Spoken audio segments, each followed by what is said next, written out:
Welcome back to Lotus Cup Europe here at Le Mans. I'm here with Leslie Revoix from Motul, a lubricant company, one of the main sponsors of the championship. Could you tell us a little bit about Motul's involvement with Lotus Cup Europe? Yes, sure. Motul is really glad to be part of this adventure. For us, the Lotus Cup Europe really represents the values that in which Motul believes. The Lotus Cup Europe is all about brotherhood attitude. It's all about passion, technical skills, authenticity, and for us, it's really important to be part of this championship. It's about time for the penultimate race of the season, and with the championship still undecided, this race is bound to be full of tension. Let's go and join the thousands of fans to watch the action. Well, it's the same grid as race one, but this time round it is a standing start as the field are all poised and ready. We get the green flag now from the marshal at the rear of the field, so eyes towards the gantry, waiting for the red lights to come on, which they do now in sequence as per form. Well, out they flash, and it's a poor start from Jeremy Lorenko. It's a wild start for Nick Walker, who slews sideways, very nearly takes a couple of rivals with him. The upshot of all of that is that Xavier Georges converting pole position, and Lorenko busy defending from John Walker as they head into the Dunlop curve for the first time.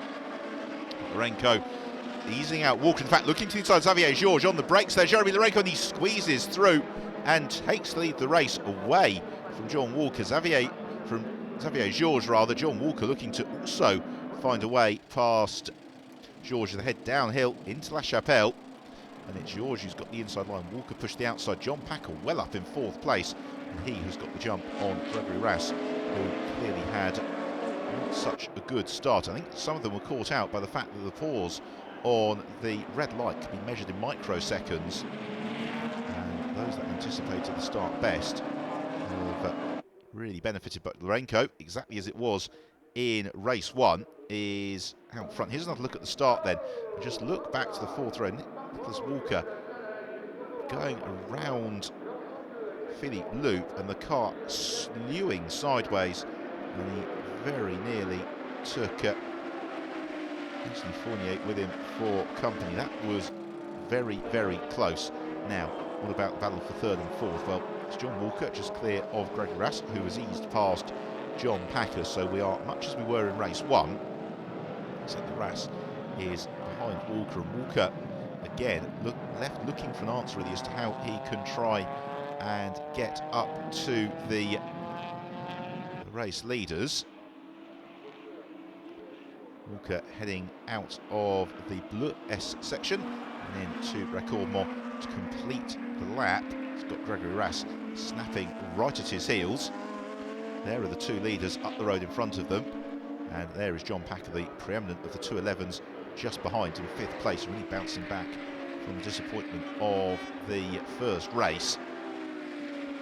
Climbing through the Dunlop bend, you can see the vast expanse of gravel trap, which gives a sense of just how quickly they approach Dunlop bend. I think it was Alex Hoffman who crashed a Kawasaki in the MotoGP qualifying session at well over 200 miles an hour at that section of circuit a few years ago. As now Rass looks to the inside of John Walker through La Chapelle. Can't quite pick his way through to the inside because the hairpins here at the Le Mans Bugatti circuit are really quite long radius corners, and therefore they do favour the wide entry. But Walker stays out very, very wide. The car washes out and understeers, and that is a very easy pass for Gregory Rass. John Walker will look to fight back almost immediately as he looks to dart to the inside into Garage Vert. And again, he's very deep on the brakes, but understeers out wide, and Rass able to take advantage of the switchback. And of course, as the pair of them battle, it's going to bring John Packer into the mix. It's also going to allow Jeremy Lorenko and Xavier Georges at the very front of the field to break away on the brakes into first of the S-bend sequences. Can overtake there, but only if you're right alongside for then heading into the S Bleu section at the closing stages of the lap. Come out of the S Bleu and in towards Raccormont. Here's another look then at John Walker, so deep on the brakes. Gregory Rass knows he's left it too late, gives him the room to run wide and ducks back to the inside line, and that fairly straightforward really for Rass. John Packer in 5th, doing all he can to stay with the fight for 3rd, maybe doing a little bit more than that as he brakes very, very deeply, locks up the brake into the Dunlop chicane, but that's what he needs to do in the 211 to really get that car punching a little bit above its weight. Let's come downhill into La Chapelle. Swing around the right-hander into left-hand heavy. Now there, at the front of the picture, is the battle for the lead of the production class. John Rasson able to take to the start of this race, making sure that all is well for him. The double points race later on, and that means we've got some different names at the front of the production class. As Thierry Edouard pursues Sven Pettersson. That is for 4th and 5th in the class. Here's the fight for lead, headed by James Knight, and they've got then Jason McAnulty, Markus Nikovic as part of that group as well. Knight accelerating to the end of the lap. Also got Phil Capstick just up ahead of them in one of the open class cars. Nikovic, though, has got the run on McAnulty. This time around, he bursts out of the bubble. He's going to look to the outside at the Dunlop curve, and he might well make it stick. That's a great move from Nikovic if it pulls off, but he seems to just wash out and can't hold that traction to then take the inside line for the Dunlop chicane. Jason McAnulty, by sticking to the core racing line, able to rebuff the efforts from Nikovic despite the slingshot in the slipstream that Nikovic benefited from. Down into La Chapelle. James Knight just sliding a little bit. And they all put a couple of wheels out over the curve for the short sprint on to the Virage du Musée. As McAnulty looks to the inside of James Knight. We follow Markus Nikovic.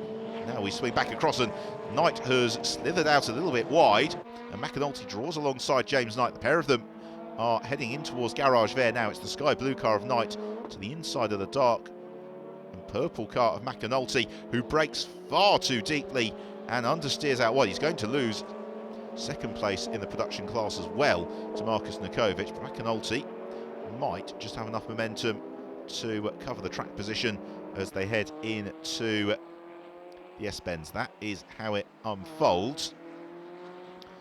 McAnulty might just pique the interest of race control for that, as there is Steve Williams and Nicholas Walker. They are busy battling over 6th position. And fairly shortly as well, they're going to be getting in and amongst a little bit of the traffic, if not, in fact, they're already there with some of the production runners, and that is when the battles at the front of the field can really start to turn on their head. That turn, it's Williams who just runs a little bit wide into La Chapelle, but then cuts it back quite tightly. That means he can carry a little bit more acceleration out of the hairpin into the left-hander at the Virage du Musée. Good battle also going on amongst the 211s, Jean-Pierre Genou-Prachet and Christophe Legendre in pursuit of Jean-Baptiste Loup. Jean-Baptiste Loup, who is currently second in the 211 class behind John Packer. There is the red and black car of Legendre in pursuit of the fluorescent green entry of Genou-Prachet. Genou-Prachet a little bit wide into Garage Vert on that occasion. Again, looks to pick up the throttle. They've got the Lapri of Rob Woolridge to contend with as well. For Nick Walker, it's Philip van Pevenegger, who is just in front of him. You can really get the sense of the pace of the Exige V6 Cafars, and also the Evora, as Steve Williams tries to benefit and looks to close up on to the tail of Nick Walker. They've got another slower car, that's Yves Couraman, to just pick away past into Raccormont, and again, no delay at all for Walker and Williams. They both ease through, accelerate on their way. We've also got Thierry Verheest closing up on to their tail through the Dunlop curve. Williams looking to carry the momentum. The Evora, once it gets ahead of steam underneath it, is a pretty hard car to slow down. So they flick through the chicane. Oh, a little bit sideways there. Oh, and the problem for Markus Nikovic and James Knight, they've had some sort of coming together. Also going around is Phil Capstick, and that is very good news for Jason McAnulty, because he is elevated to an unsaleable production class lead, as here is our race winner, Jeremy Lorenko. We've not seen much of him, but he has romped off into the distance once more and accelerates out of the final turn. The checker flag goes out and Lorenko makes it 2 from 2 in the opening brace of races at Le Mans. Second place once more goes the way of Xavier Georges, and then for perfect podium symmetry it is Gregory Rass who finishes in third. A look then at the final results, with victory once more for Lorenko, clear of Xavier Georges and Gregory Rass. John Packer was our top 211 in 7th. Plenty of battling going on throughout the field. Christophe Legendre clear of Jean-Pierre Chenu-Prache, and David Harvey well up in 14th place. And then Jason McAnulty, our top production runner, he was classified in 23rd, just clear of Sven Pettersson and Mackenzie Taylor, who make up the production podium. James Knight and Marcus Djokovic, disappointment for them. They'll be classified 31st and 32nd after their late tangle. So another trip to the top step of the podium, Jeremy Lorenko. Congratulations on your second win of the weekend. Was it hard work out there? Oui. Oui, c'était Yes, it was a difficult race.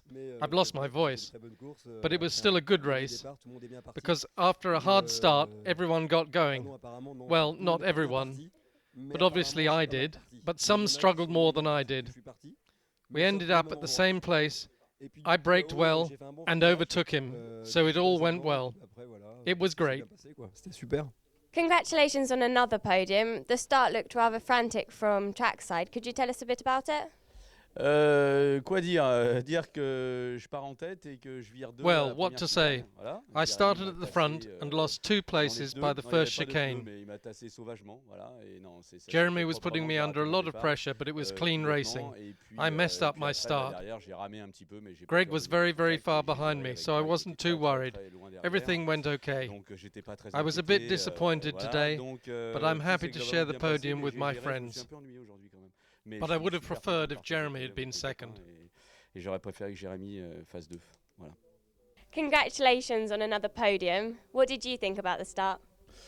I got stuck behind Jeremy and Xavier, who were very slow away after a really bad start. I had a really bad start, probably the worst. I'm not fast enough to catch up, so I was behind them, far behind them. And I'll try to maybe do better in the next race. We've certainly had a lot of action so far. Please join us after the break for more from Lotus Cup Europe.